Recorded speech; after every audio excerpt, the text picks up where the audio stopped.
Hello everyone, just want to do a video on a bike I picked up a couple weeks ago, definitely a survivor. It's a 1978 Honda CB750F Super Sport.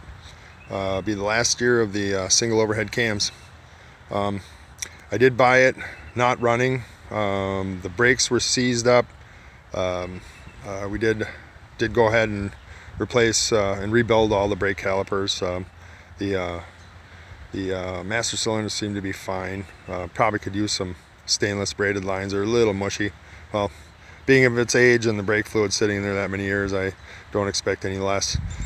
Again, I did buy it not running. I don't like to do that, but you know, I'm a pretty good judge of character, and the gentleman I bought it from seemed pretty true. So what needed to be done was the carbs needed to be taken apart, obviously, and completely cleaned.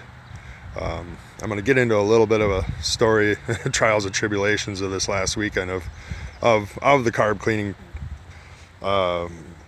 things I went through. Anyway, just going to give it a little walk around. It does have 13,000 miles on it, which is very, very good for these motors and bikes. These are very durable. Just left the side cover off because I wanted you to see what the electronics look like. Just such great shape yet. It has its little scratches and scrapes as a bike this age would be, but it was definitely stored in a nice dry environment. So here's a gauge cluster, and again, it has its tiny little flaws, little ding there. But anyway, yeah, what I went through with the carburetors, got them all put back in. It did start right away, but I could not get the number one cylinder to fire. Went through everything. Went through swapping number one and number four out because they do fire at the same time. Same result, cold pipe. See what else do I do? I checked the valve clearances. Good. I did a compression check. Good. So I'm like, well, the carbs have to come off again. So what I did is I pulled the carbs off, opened up the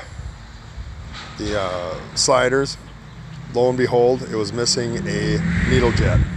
So as I was cleaning the carbs, one of the needle jets fell out, and it caused obviously some sort of a bad mixture, airflow mixture, fuel air to mixture, which the number one would not fire.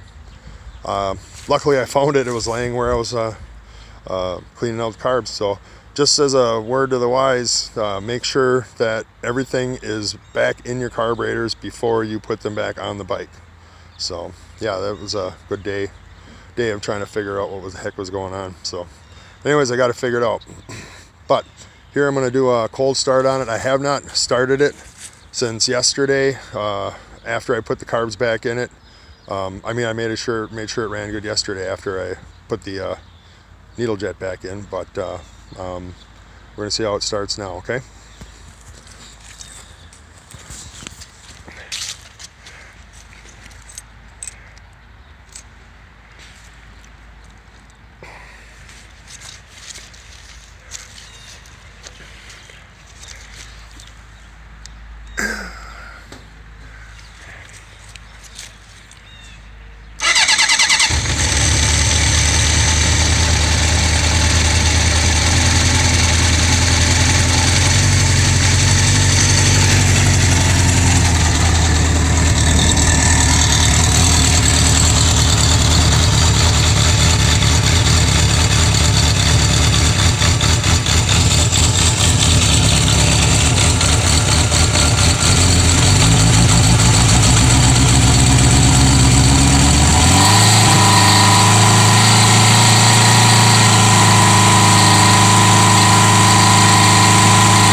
smoke you're seeing is just condensation. It got down to mid-30s last night, so she just cold.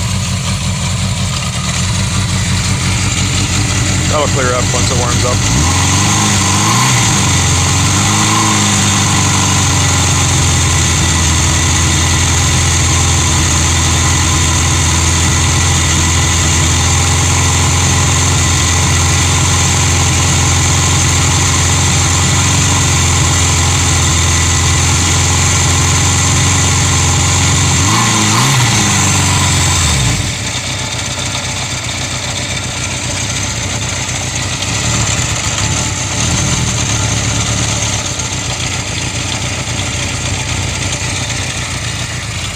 I have not tuned the carbs yet. I do have to get them synced. That'll be the next thing, and then just kind of go for a good detail on it, and I don't know, ride it for a little while and see what happens. So I'm pretty confident it's gonna be a very nice riding machine. So one question that someone may have an answer for, I do believe that these wheels have these blems on, probably from, I'm guessing, brake fluid. If anyone has an idea how to take care of that, any ideas would be greatly appreciated, you know, without putting a new coating on the wheel itself. So anyways, thanks for looking. See you next time.